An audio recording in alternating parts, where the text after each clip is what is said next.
Hello and welcome to another edition of Mailbag.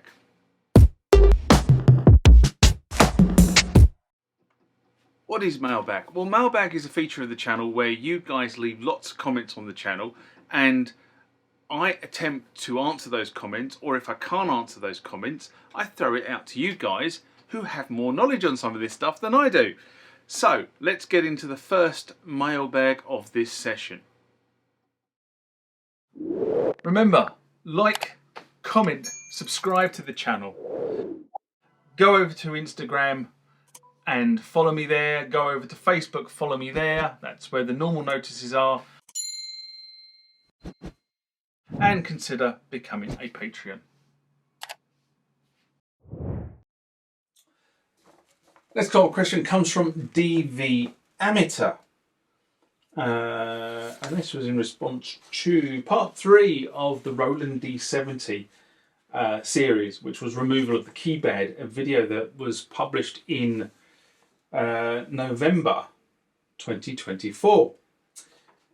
Published to Patreon in November 2024, so that would have mean it was published to YouTube in February 2025. I have to start thinking about this.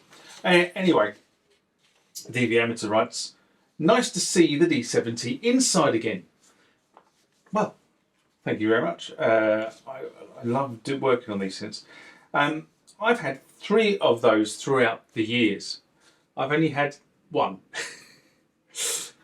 I could never keep them working. I believe the keyboard issues are not as much the weights glue problem as the fragile ribbon connectors inside. They usually go at certain intervals. In other words, it's not as because of glue, it's because of the ribbons.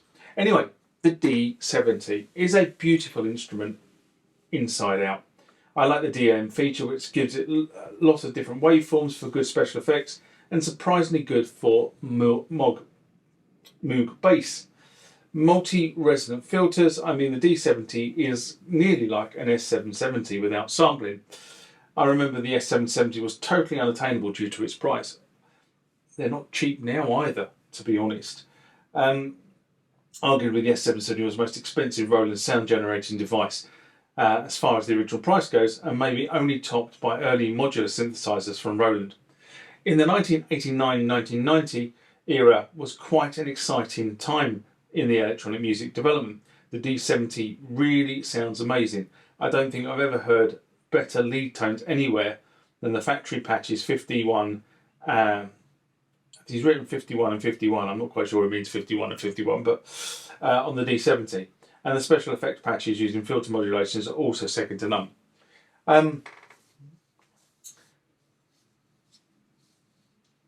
Now, for those of you who don't know, the ribbon connector on the D-70, and I said this on something else recently as well, and somebody went, "Oh, I'm not sure you're right on that." But everybody knows the D-70 history is the D-70 was not a D-series synthesizer. It was rebadged by Roland because they got a bit upset over the Korg M1. Well, that's what I'm saying anyway. Roland may disagree with me. But the bottom line was they needed to get a synthesizer out to the market because Korg were definitely stealing their thunder. And the D-70 was rebadged from the U50. Now the U50 was meant to be the upgraded Roppler for the U220. No, not the U220, the U20. The 220 was the rack mount. Get it right. Anyway, and in that keyboard, and I said this to somebody the other day, and somebody said, no, you're wrong. But it also had this kind of fragile ribbon technology in it. And the Roland D-70 had the same fragile ribbon technology in it. So you can see, even though it's a different keyboard, and I concede to that, my comment was, it was kind of an updated version. It wasn't. But it still had the same sort of fragility that Roland built into it. So it was probably done by the same team that did the U20, did the Roland D-70, when it was originally the Roland U50, if that makes any sense whatsoever. What I was trying to get onto without sort of going around the houses was there is a guy on Facebook that has developed a ribbon overlay to replace the fragile ribbons if you manage to break them. And believe you me, they are incredibly easy to tear. They were incredibly easy to tear when they were brand new. But if you think of that, these ribbons are kind of a plastic style ribbon rather than a cable style ribbon. And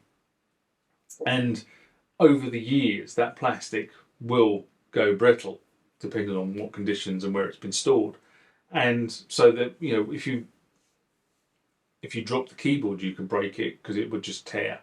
If you force it in the way it doesn't want to be forced, it could break because it will just tear. So you've got to be extremely careful with it. That's what I'm saying. So, but somebody on Facebook, on one of the Facebook groups, one of the D70 Facebook groups, has made an overlay for the D70, and they've also made an overlay for the the U20 as well. That will get you out of that problem if you need to. They're not cheap. They are well over £100 for the kit, maybe more. I can't remember off the top of my head. But if you've got one of these machines sitting in a cupboard because the keyboard is knackered because the ribbons are basically shot, you could bring it back to life. The other thing I would say to anybody who has got old synthesizers sitting in cupboards, seriously think about them sitting in a cupboard. They're doing nobody any favours if they're sitting in a cupboard. If you're not playing it, and you don't think you're going to fix it, then sell it to somebody who is. That's the way I put it. And don't be unrealistic on prices, because there are lots of people out there that think that a broken synthesizer is worth almost as much as a working synthesizer. It's not. It really isn't. You need a reality check when you do that. Next comment question comes from Music Rocks, and it does. In response to Korg Kronos 3, a game changer or just an update, i.e. Sunday Morning Rant I did in January 2025. And Music Rocks writes, all I need for my Korg Kronos 2 from Korg is to create the perfect VST editor and effects processor. Just a simple ask. Just a simple ask. What we do know is that the operating system that was showcased at NAMM is not the final operating system or target release for the Kronos 3, and that will then be an upgrade available for other Kronos modules when they release the Kronos 3. So we'll have to wait and see really what actually is going to come down the line from Korg as a result of the Kronos 3 being released. They've been pretty tight-lipped on all the other stuff that they didn't demonstrate at NAMM, if I'm honest.